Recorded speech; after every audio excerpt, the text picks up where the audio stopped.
ఇక ఆంధ్రాకు సంబంధించినటువంటి అంశాలు కూడా ఒకటి రెండు హైలైట్ అయినాయి.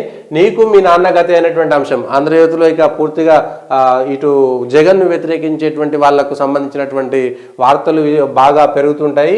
వివేకానంద రెడ్డికి సంబంధించినటువంటి దాంట్లో ఇటు వివేకానంద రెడ్డిని ఎవరు చంపారనేటువంటి అంశం సిబిఐ కేసులో ఉన్నది కాబట్టి మేము ఏం చేయలేమని జగన్ రెడ్డి పక్కకు పోతున్నారు. జగన్ అన్న నీకు బాధ్యత లేదా, తల్లిని చెల్లెలను తిడుతున్నా చేతులు దులుపుకుంటావా, కాళ్ళకేయులు. అయితే కొన్ని హద్దులు మాత్రం ఉండాల్సినటువంటి పరిస్థితి ఉంది.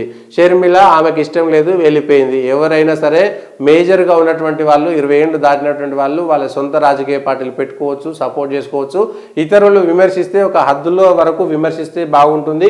అందులో ఆడవాళ్ళను విమర్శించేటప్పుడు జాగ్రత్తగా ఉండాల్సినటువంటి పరిస్థితి నుంచి పక్కకు పోయింది. అభిమానం వింత పోకుండా చూసుకోవాలనే జాగ్రత్త అయితే ఉంది. కానీ షర్మిల వైఎస్ విజయలక్ష్మిని వదలబోమంటున్నారు, సోషల్ మీడియాలో బెదిరిస్తున్నారు, లేపే అన్నయ్య అంటారు, పోస్టులు చేస్తున్నారు. ఈ అంశం పైన దీన్ని వీళ్ళకి సంబంధించినటువంటి వాళ్ళు కూడా ఇక్కడ షర్మిలకు సంబంధించినటువంటి వాళ్ళు కూడా ఆ పార్టీకి ఒక్క సీట్ ఇవ్వకుండా రాష్ట్రాన్ని బానిస చేశారు. ఏపీలో బీజేపీ రాజ్యం 10 ఏళ్ళు హోదా ఇస్తా ఉన్నటువంటి మోదీహీనంగా చూస్తున్నారు. మోదీ కోసం హోదా కోసం ఢిల్లీలో పోయి మళ్ళా ధర్నా చేస్తున్నారు.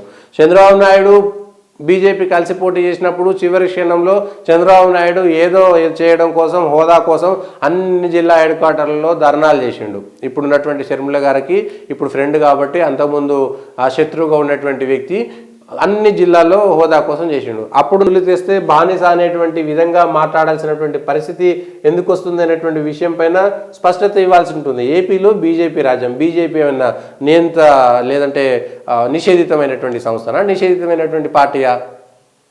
తెలంగాణకు వచ్చి తెలంగాణ బిడ్డ నేను, ఆంధ్ర మాకు సంబంధం లేదు, తెలంగాణ నీళ్ల హక్కుల కోసం మాట్లాడుతున్నటువంటి, తెలంగాణకు సంబంధించినటువంటి పథకాల కోసం మాట్లాడినటువంటి షర్మిల రాత్రి పోయి మకాం మార్చి అక్కడ పోయి ఏపీకి సంబంధించినటువంటి దాంట్లో కొత్తగా వేలు పెడుతున్నటువంటి సందర్భంలో కనీసం ఒక క్షమాపణ చెప్పిరా తెలంగాణ ప్రజలకు?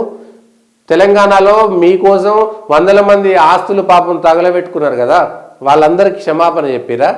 మీ ఒక్కరి కోసం మీరు వెళ్ళిపోతే సరిపోయిందా? అంటే మీరు చేసేటువంటి మంచి మిగిలిన చేసేటువంటి మాత్రం చెడ్డయా? ఈ అంశాలపైన ఎందుకు స్పందించలేదు?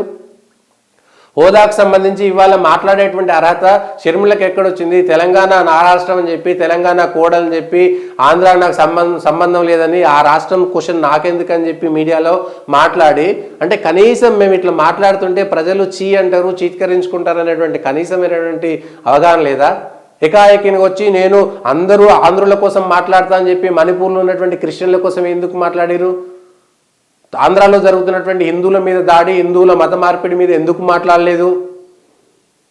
మీరు ఎందుకు మాట్లాడలేదు? ఈ అంశాలపైన స్పందించాల్సినటువంటి ఆ అవసరం మీకు లేదా?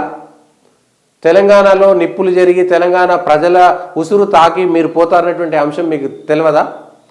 మీరు పాదయాత్ర చేస్తే మీ ఎంట జయగొట్టాలి, ఆంధ్రాకు పోయి మీరు మళ్ళీ మేము ఆంధ్ర జై ఆంధ్ర, నేను రాజశేఖర రెడ్డి బిడ్డను, పులివెందుల పులిని అని చెప్పుకుంటే మళ్ళీ అందరూ మీకు వచ్చి జై జై అనాలా? ఇట్లాంటి పరిస్థితులు రాజకీయాలకు సంబంధించి ప్రజలు గమనిస్తున్నారన్నటువంటి విషయం మాత్రం చూడాలి.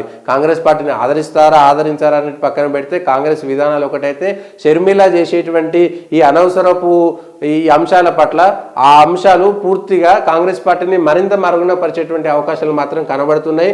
కాంగ్రెస్ పార్టీలు ఉండేటువంటి కేవలం క్రిస్టియన్ల కోసం మాట్లాడితే కాంగ్రెస్ పార్టీలు ఉండేటువంటి హిందువులు, ఆ క్రిస్టియనేతరులంతా కూడా కాంగ్రెస్ పార్టీ నుంచి జంపేటువంటి ఒక ఇబ్బంది మాత్రం వస్తుంది. కాంగ్రెస్ పార్టీకి అది ఇబ్బంది కలిగేటువంటి అవకాశం మాత్రం ఉన్నది.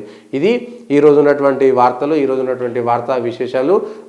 దయచేసి పొలిటికల్ వాయిస్ను సబ్స్క్రైబ్ చేయండి, లైక్ చేయండి, షేర్ చేయండి. Please stay tune to political voice.